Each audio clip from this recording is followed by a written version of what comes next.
Hello friends, स्वागत है आपका गतिमान IQ स्टडी चैनल पर। और जैसा कि आप देख रहे हैं, मैथ्स की क्लास है आपकी ग्रुप डी के लिए, रीट के लिए, पटवार के लिए, फॉरेस्ट गार्ड और स्टेट PCS पुलिस वगैरह सभी के लिए। तो उन्हीं एग्ज़ामों में आए हुए क्वेश्चनों को यहाँ पे पैटर्न वाइज चलाया जा रहा है और आपको पढ़ाया जा रहा है। तो आप ध्यान से देखें इन क्वेश्चनों को। इससे पहले यदि आप चैनल पर नए हैं तो सब्सक्राइब कीजिए ताकि नोटिफिकेशन आपके पास आते रहे। और इसी चैनल पर कंटिन्यू आपकी मैथ्स, साइंस और साइंस इंपॉर्टेंट क्वेश्चन सीरीज़ हैं, short video important mathematics quiz चलते रहते हैं। तो आप जा करके उन सभी वीडियोस को देखें और अपनी प्रिपरेशन को करें। तो आइए देखिए, आज वेरी इंपॉर्टेंट क्वेश्चंस हैं। आज आपको ले चलते हैं वीडियो की ओर। देखिए आप टाइप 9 में देखिए क्वेश्चन क्या कहता है। ध्यान से देखना क्वेश्चन को। यदि कोई राशि 8% की दर से के लिए उधार दी जाती है, यदि चक्रवृद्धि ब्याज एवं सरल ब्याज का अंतर 320 रुपये है तो वह राशि ज्ञात करो। अब देखो, इसमें परसेंटेज दे दिया इसने 8 दे दिया, समय 2 वर्ष दे दिया, चक्रवृद्धि ब्याज और सरल ब्याज दिया नहीं है लेकिन उनका अंतर 320 रुपये दिया है। तो बोल रहा वह राशि ज्ञात करो, यानी मूलधन ज्ञात करना है। तो सॉल्यूशन में देखिए आप, माना P बराबर x रुपये। अब नहीं पता इसलिए मैं लिख के बता रहा हूँ आपको, P बराबर x रुपये है। तो इस तरह का मैंने एक क्वेश्चन आपको कराया था, पिछले वीडियो में जाके देखें। और नहीं तो यहाँ से तो आपको देखना ही है।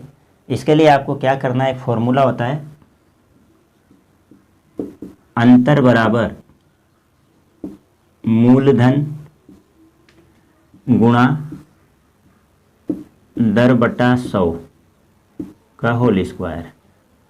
ये फॉर्मूला होता है आपका, फॉर्मूला। इस फॉर्मूले में हम क्या करेंगे, सीधा सीधा मान रख देंगे बस।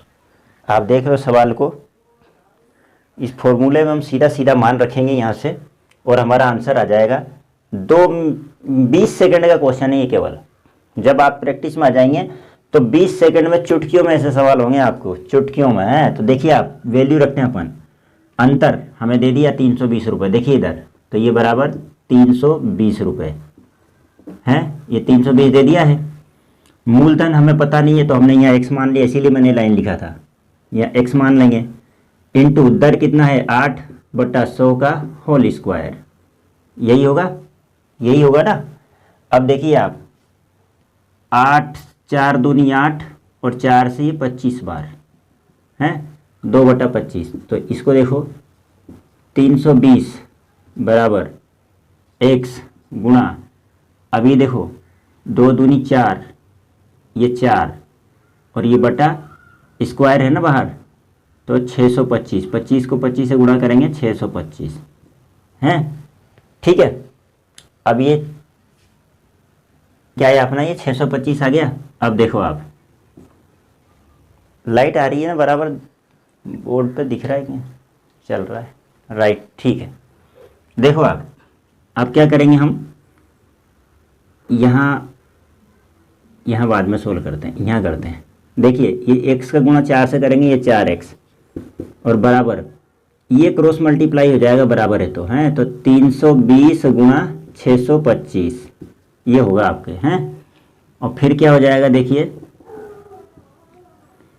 x का मान निकलेगा यहाँ से, तो 320 गुणा 625 बटा 4 और 4 8 32, ये 80 बार कट गया आपके। तो आंसर क्या आएगा आपके, 80 गुणा 625 हैं। अब 625, अब मैं देखो क्या करता हूँ, सिंपली 8 का गुणा करता हूँ और एक जीरो बाद में लगा दूंगा। तो 8 पंजे 40 की जीरो, हासिल का 4, 8 दूनी 16, 4 20 की जीरो, हासिल की 2, 8 दूनी 16, 8 सिंह 48 और 2 50 है ना, और ये एक जीरो लग जाएगा आपके, ठीक। ये क्वेश्चन हुआ आपके। तो कुछ नहीं है सवाल में, यदि आपको फॉर्मूला याद है, सवाल का टाइप याद है कि इस सवाल को, बहुत टफ क्वेश्चन है ये, आसान क्वेश्चन नहीं है, इतना इजी नहीं है। लेकिन जो रोज़ पढ़ रहा है, जो रोज़ प्रैक्टिस कर रहा है SSC की, CGL की, उनको तो इजी लगेगा ही। क्यों? क्योंकि वो कंटिन्यूटी में। लेकिन जो स्टडी नहीं है, स्टडी से दूर है, लॉकडाउन लग गया है, किताबें नहीं मिल रही है, ऑनलाइन कहीं कहीं पढ़ाया जा रहा है, किस तरह से पढ़ाया जा रहा है, बहुत मुश्किल हो गया है। कोचिंग क्लासेज ऑफलाइन थी आपकी बंद हो गई, आपने वहाँ भी फीस पेड कर दिया है। आप खुद भी थक हार गए हो, लंबे समय से पेपर का इंतजार कर रहे हो, एग्ज़ाम की डेट आती है, पोस्टपोन हो जाती है, कोई ठिकाना ही नहीं है एग्ज़ामों का। तो इस हालात में कई स्टूडेंट है जो पढ़ाई से दूर हो गए हैं और उनकी प्रैक्टिस भी छूट गई है, तो उनको ये सवाल टफ लगेगा। क्यों? क्योंकि देखो आप, कोई राशि 8% की दर से 2 वर्ष के लिए उधार दी गई। चक्रवर्ती ब्याज सरल ब्याज का अंतर 320 रुपये है, तो राशि ज्ञात करो। अब समय दे दिया, अब ना तो चक्रवर्ती ब्याज है ना सरल ब्याज है, अंतर दे दिया इस तरह का। तो ये टाइप याद रखना आप, इस टाइप में आपको कुछ नहीं करना है। अंतर दिया है तो अंतर बराबर जो ज्ञात करना है मूलधन दर बटा 100 का होल स्क्वायर, और हम ऐसे सोल्व करेंगे तो सीधा हमारा आंसर निकल के आ गया 50,000 रुपये। तो इस तरह से इस क्वेश्चन को करेंगे। अगला क्वेश्चन देखिए टाइप 10, वेरी इंपॉर्टेंट, कि किसी धन का 2 वर्ष का साधारण ब्याज। अब यहाँ देखना ध्यान से, 2 वर्ष का साधारण ब्याज 400 रुपये तथा 2 वर्षों का चक्रवर्ती ब्याज 412 रुपये है। अब ये दोनों दे दिया है, तो वार्षिक ब्याज की दर ज्ञात करो। तो आप सालाना जो ब्याज की दर थी वो ज्ञात करो बोल रहा है। तो किसी धन का, यानी धन अभी भी पता नहीं है हमको, है ना, तो उस धन का 2 वर्षों का साधारण ब्याज तो ये 400 रुपये है, 400 रुपये है, और 2 वर्ष का चक्रवर्ती ब्याज जो निकाला वो भी 412 रुपये है। तो उस धन को ज्ञात करना है हमें। तो हम इसके लिए एक शानदार टेक्निक अपनाएंगे फॉर्मूले की, देखना। 2 वर्षों का बोल रहा है ये, 2 वर्षों का। तो यहाँ पे एक सवाल देखो आप, ये फिक्स रहेगा मान हमारा, और दर निकालना है तो प्लस आर, और ये बटा 200, और ये बराबर यहाँ आ जाएगा CI वाला मान और यहाँ आ जाएगा SI वाला मान। ऐसा क्यों किया हमने? ये फिक्स रहेगा हमारा 200 किसी भी सवाल के लिए, ठीक है। तो आप देखो ये जो 200 रहेगा वो फिक्स रहेगा किसी भी सवाल के लिए। तो ये अब आपको ऐसा मैंने क्यों किया है मैं बाद में समझाता हूँ, इधर पहले इसको देखते हैं हम। अब देखो 200, तो ये 200 तो यहाँ रहा है, ये सूत्र, तो इसी सूत्र में मान रख रहे हैं हम, प्लस आर हमें ज्ञात करना है, और ये बटा 200 है यहाँ पर बराबर CI का मान कितना दे दिया 412, ये दिया ना 412 रुपये, ये रहा चक्रवर्ती ब्याज, और SI का मान कितना दे रखा है 400, यही दे रखा है। अब कैलकुलेशन के लिए मैंने आपको समझाया था बहुत पहले कि बराबर के नीचे वाली संख्या ऐसे कट जाती है, ऐसे अगर बीच में बराबर है तो, और ऊपर वाली ऐसे कट जाती है, और ऐसे तो संख्या कटती ही है आपस में हमेशा। तो ये 200 एकम 200 और 200 दूनी 400, ये 2 बार में कट गया है ना, और इस 2 से 2 दूनी 4, 0 2 छिंग 12, ये 412, 2 से 200 6 बार कट गया। अब क्या बच गया यहाँ पर, देखो क्या बच गया यहाँ, ये बच गया 200 प्लस आर बराबर 206, और ये 200 उधर जाके माइनस हो जाएगा, 206 में से 200 गया तो 6, तो आर बराबर 6%। यही आपके आंसर है। बोलो क्या समझ में नहीं आया है? इसलिए इस सूत्र को आप याद रखना, ये मतलब शॉर्ट ट्रिक का सूत्र है एक, जिससे इस तरह के सवाल तुरंत हो जाएंगे आपके, 10 सेकंड के अंदर हो जाएंगे। एक तरीका तो ये है आपका। अब देखो अगर मैं इसी सवाल को तुम्हें समझाना चाहूँ थोड़ा सा, ये 1 वर्ष का है और ये 2 वर्ष का है, और ये SI और ये CI, ध्यान रखो। अब ये 2 वर्ष का साधारण ब्याज बोल रहा है 400 रुपये, तो आप तो जानते हो कि साधारण ब्याज हमेशा फिक्स रहता है, वो बढ़ता घटता नहीं है। तो अगर पहले साल 200 होगा तो दूसरे साल भी ये 200 ही होगा साधारण ब्याज, है ना। दूसरे वर्ष में, एक पहला साल और ये दूसरा साल, है ना, ये 3 में समझ लेना इसको, ये 2 वर्ष, ये दूसरे वर्ष, दूसरा वर्ष, और ये पहला। लेकिन चक्रवर्ती ब्याज की बात करेंगे तो पहले साल जो साधारण ब्याज रहता है, चक्रवर्ती ब्याज भी पहले साल वही रहता है। क्यों? क्योंकि इसमें कोई बढ़ोतरी नहीं होती है। तो जब ये 200 है तो ये भी 200 ही रहेगा। लेकिन चक्रवर्ती ब्याज टोटल कितना है 412, तो जब पहले साल 200 हो गया तो दूसरे साल 200 रुपये पे 12 रुपये ज़्यादा मिल गए ना उसको, जो जुड़ के चक्रवर्ती बना, तो दूसरे साल 212 हो जाएगा। इस तरीके से बोलो, ये बात समझ में आई कि नहीं आई, है ना। तो अब बोल रहा है वो कि दर ज्ञात करो, तो हमें दर ज्ञात करना है यहाँ पे। तो इसको मैं थोड़ा सा ऐसे लिखता हूँ, देखो पहले साल ये बस खाली लिख रहा हूँ, कुछ नहीं है। पहले वर्ष में ये 200 तो ये भी 200 ही रहेगा। दूसरे वर्ष में ये आपका जो SI है, साधारण ब्याज है, वो 200 ही रहेगा, लेकिन ये कितना हो जाएगा, 212 हो जाएगा। तो दर हमें ज्ञात करना है। अब दर किस पे ज्ञात करेंगे, जो ब्याज की बढ़ोतरी हुई, तो 12 रुपये की बढ़ोतरी हुई, तो ये 12 कितने पे हुई, 200 रुपये पे हुई।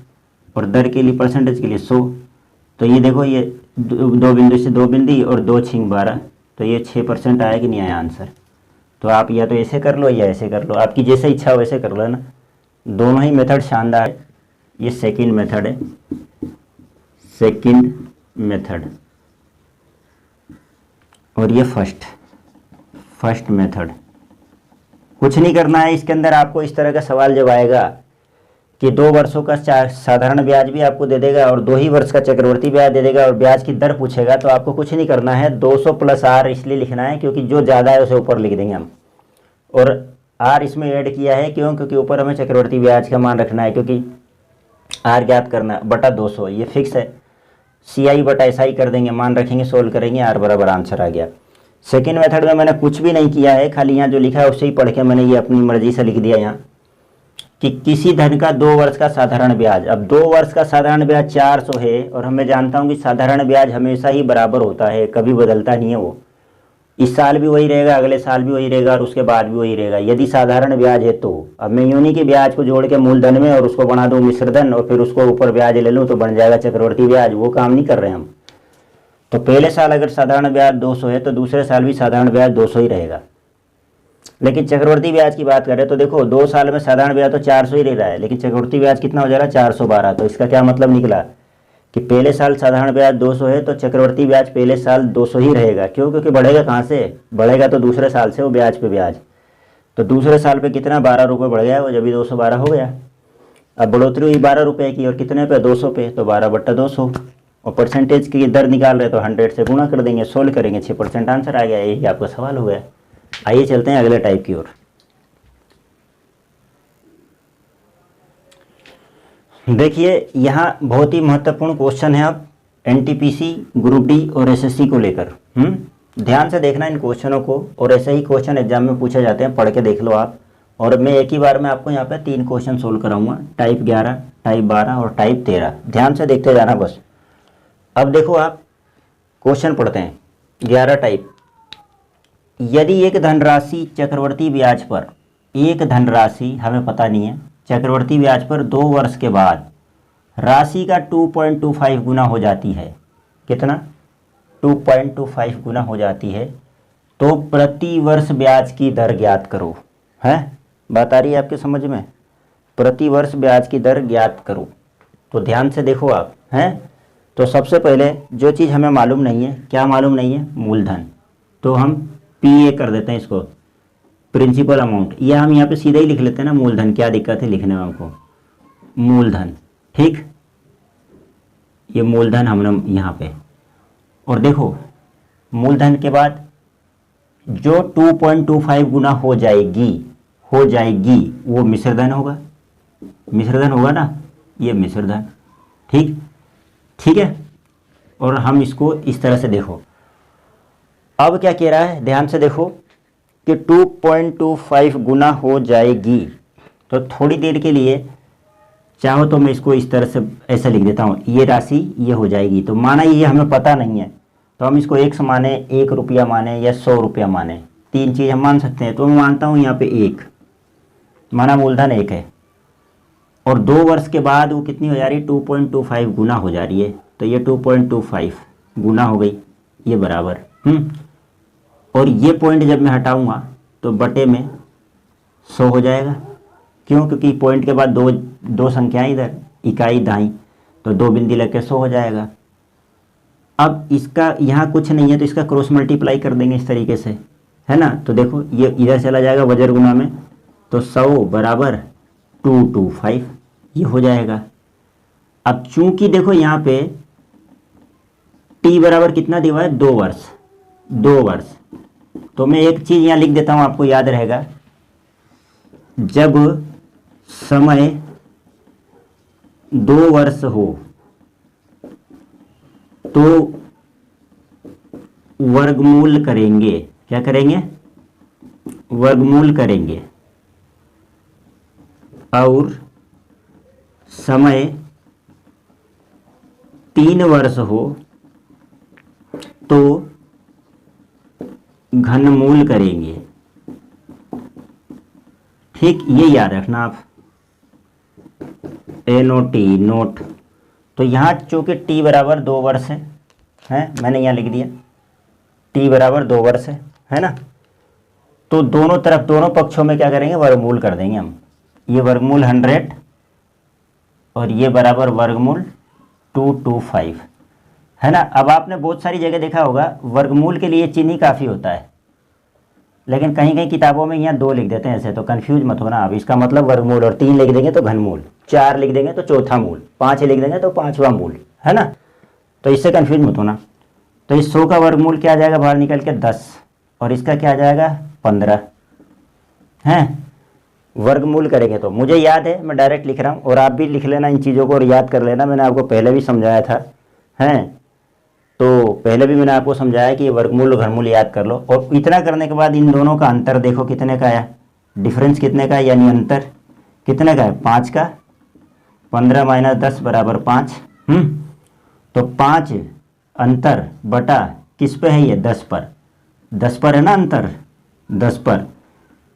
और 100 काई के लिए? परसेंटेज के लिए। दर ज्ञात करना ना, किस दर ज्ञात करो। तो R बराबर ये अंतर जो आया ये, और बटा कितने पर आया? 10 पर, और 100, तो ये 10 दाई, देखो आप 10 दाई 100, और ये 50% आंसर आपका। R बराबर 50%। बोलो ये बात समझ में आई कि नहीं आई? तो इस तरह से होगा ये क्वेश्चन आपका, है। हमेशा याद रखना। इसको चाहो तो आप लोग कॉपी में नोटबुक में लिख लेना। आपको यहाँ आने के बाद ये कन्फ्यूजन हो कि ये कैसे आया, तो देख लेना इन दोनों का अंतर मैंने यहाँ लिख दिया है। 15 माइनस 10 बराबर 5 जो अंतर आया, वो अंतर ऊपर लिखते हैं, और कितने पे आया? 10 पर आया है, जो कम वाला मान होता है, और ये तो ज़्यादा है, तो जिस पर आया, ठीक है, 2 वर्ष में 10 पर आया, और इंटू 100 R निकालने के लिए। R बराबर अंतर बटा 10 इंटू 100 है 50%। इस तरह से होगा ये क्वेश्चन। अगला क्वेश्चन देखते हैं। ये एक धनराशि चक्रवर्ती ब्याज पर 3 वर्ष में इतने गुना हो जाती है। 3.311 दिख रहा नहीं आपको? ये दिख रहा है कि नहीं दिख रहा? 1.331 ये था। यही था क्वेश्चन। 1.331 गुना हो जाती है, तो ब्याज की दर बताओ। तो ब्याज की दर बताओ, वही सेम क्वेश्चन है हमारा। तो ये मूलधन को अब मैं यहाँ समझाने के लिए ऐसे लिखा था, अब मैं यहाँ इंग्लिश में लिख लेता हूँ P, और ये बराबर A का मतलब अमाउंट, मिश्र धन। तो P मालूम नहीं है तो 1 रुपया, और कितना हो जा रहा है वो 1.331। ये पॉइंट हटाऊंगा तो ये 1000 हो जाएगा बटे में, क्रॉस मल्टीप्लाई करूँगा तो इधर 1000 आ जाएगा, और बराबर 1331 रुपये हो जाएगा। ये बात आपके समझ में आ गई? अब चूँकि समय कितना है? 3 वर्ष है। 3 वर्ष है तो मैंने आपको यहाँ लिखा दिया, इसलिए यहाँ लिखने की ज़रूरत नहीं है। मैं क्या करूँगा, इनका घनमूल ले लूँगा दोनों पक्षों का। आप इधर 10 जोड़ोगे तो इधर भी 10 जोड़ना पड़ेगा बराबर करने के लिए। बराबर के इधर और उधर संख्या बराबर करनी है। इधर वो घनमूल लोगे तो इधर भी घनमूल लेना पड़ेगा, है ना। मैथ के अंदर कोई भी क्रिया अगर आप करते हो एक तरफ तो उसे दूसरी तरफ भी करना पड़ेगा बैलेंसिंग के लिए। ऐसा नहीं कि आपने इधर आया जो जोड़ दिया मन से और उधर आया जो जोड़ दिया मन से, ऐसा नहीं होता है। तो दोनों पक्षों में आप क्या घनमूल लेंगे? समय 3 वर्ष होने के कारण, चूंकि समय 3 वर्ष है तो इधर 1000, ये 3 लिखूंगा यहाँ घनमूल बराबर, और इधर 1331 ये घनमूल हो गया है। 3 लिखते हैं घनमूल। अब 1000 का घनमूल 10 होता है, क्योंकि 10 इंटू 10 100 और इंटू 10 है ना। इसको आप ऐसे लिख सकते हो ना, 10 गुणा 10 गुणा 10 है, तो फिर इसका घनमूल कितना? 10 आएगा। तो ये भी आप याद करना, आपको ये भी मैंने लिखवा रखा है, सब बोल रखा है मैंने। घनमूल पढ़ाया इसी चैप्टर, इसी चैनल पर प्लेलिस्ट में जाइए और वहाँ देखिए, घनमूल और वर्गमूल अच्छे से पढ़ाया। नहीं आता हो तो वहाँ देख लो। और इसका घनमूल 11। अंतर कितना आ गया इनका? इनका डिफरेंस कितना है? डिफरेंस बराबर 1 रुपये। 1 का आया ना, 11 में से 10 जाएगा तो 1 है ना। चाहो तो आप लिख लो 11 माइनस, ये 11 माइनस 10 बराबर 1, और 1 रुपये, तो आर बराबर कितना आ जाएगा, ये 1 रुपया अंतर आया और कितने पे, 10 पे, और गुणा 100, तो ये 10 दाई 100, तो आर बराबर 10%। ये आपका ये आंसर आ गया। बोलो कितना इजी क्वेश्चन है, देखने में इतना टफ है, क्वेश्चन कितना इजी है। तो इस तरीके से आप ये सारे प्रश्नों को करेंगे, ठीक है। और इस तरह के क्वेश्चन अगर आपको किसी भी किताब में मिलता है, किसी भी नोटबुक में, कहीं से भी आपको मिलता है, तो आप उसको पढ़िए और करिए। अगला क्वेश्चन देखते हैं कि 3000 रुपये की धनराशि चक्रवर्ती ब्याज की दर से 3 वर्ष में इतना हो जाता है। 3 वर्ष में, क्वेश्चन गलत लिखाई में आ गया क्या, क्वेश्चन क्या बनेगा, 3000 रुपये की धनराशि चक्रवर्ती ब्याज की किस दर से, हाँ सही है ना क्वेश्चन, किस दर से 3 वर्ष में इतने हो जाएगी। तो यहाँ भी दर ही पूछ रहा है ना, दर ही पूछ रहा है। तो लिखता हूँ सॉल्यूशन, तो यहाँ P और यहाँ A। अब यहाँ मूलधन दे दिया उसने, हमें 1 लिखने की जरूरत ही नहीं है, क्यों, क्योंकि कह रहा ना 3000 रुपये की धनराशि। तो ये लो भाई सीधे सीधे 3000, चक्रवर्ती ब्याज की दर से, चक्रवर्ती ब्याज की किस दर से 3 वर्ष में इतनी हो जाएगी, ये ले लो भाई इतनी, कितनी, ये इतनी हो जाएगी। दोनों ही दे दिया, काम आसान हो गया हमारा। तो अब वो कह रहा है, क्या कह रहा है वो, किस दर से है, समय बराबर कितना दे दिया, क्योंकि टी बराबर 3 वर्ष दे दिया, 3 वर्ष दे दिया। अब हमेशा ध्यान रखना कि इनको हम काट के छोटा कर सकते हैं क्या, देखो जरा, क्योंकि इसका तो वर्गमूल करेंगे तो टाइम ज़्यादा लगेगा, आपको याद तो रहेगा भी नहीं, है ना। तो छोटा करने की कोशिश करते हैं। छोटा कैसे करोगे, 3 से ये तो कट जाएगा 3 बार, एक बार 3 एकम 1 और 1000 हो जाएगा, ये कटेगा क्या। तो ये पता लगाने के लिए क्या करना कि इन सबको जोड़ो, 9 ये 3 और 9 12, 12 और 9 21 और 3 24, और 24 3 से कट जाएगा। जो संख्या जोड़ने के बाद 3 से कट जाए वो 3 से भाज्य होती है। तो 3 एकम, काट रहा हूँ इसको, 3 एकम और ये 1000 बार कट गया, बराबर 3 एकम 3, 3 तिया 9, 3 तिया 9, 3 एकम 3, ये भी कट गया। और चूंकि समय 3 वर्ष है तो घनमूल ले लेंगे, हैं, तो इसी का घनमूल कर देते हैं हम यहाँ पर, क्यों आगे लिख के बड़ा करें उसको, ये घनमूल कर देते हैं, इसी का घनमूल कर दिया हमने, है ना, ये घनमूल कर दिया इसी का। अब घनमूल में आप जानते हो इसका 10 और इसका 11 है, इसका 11 अभी कराया था मैंने इधर कहीं, ये रहा, है ना। और अंतर कितने का है, 1 रुपये का, और कितने पे है, आर बराबर, आर निकालना है, आर बराबर, तो 1 10 पर है ना, 1 कितने पे, 10 पर है, इंटू 100, तो 10 दाई 100, तो आर बराबर, इसका भी आंसर 10% ही आएगा। ये आंसर, इस तरह से क्वेश्चन बनते हैं। तो एग्ज़ाम के अंदर आप याद रखो कि ऐसा कोई सवाल नहीं आता है या बनता है जो कैलकुलेट ना हो, वहाँ प्रश्न वही आते हैं जो वहाँ इजीली हो जाए। फ़र्क इतना सा है कि हमारी तैयारी नहीं है, हमें आता ही नहीं करना, तो क्या करें।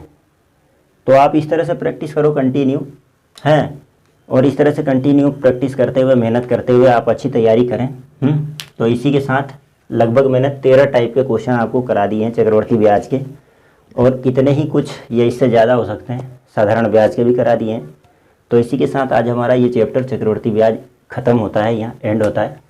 मिलते हैं अगले वीडियो में किसी नए चैप्टर के साथ। तो आपके लगभग इस चैनल पर काफ़ी क्वेश्चन हो गए, काफ़ी चैप्टर भी हो गए। तो मैथ्स की तैयारी, साइंस की तैयारी अच्छे से आप जाके करें। मिलते हैं अगली वीडियो में, तब तक के लिए जय हिंद, धन्यवाद।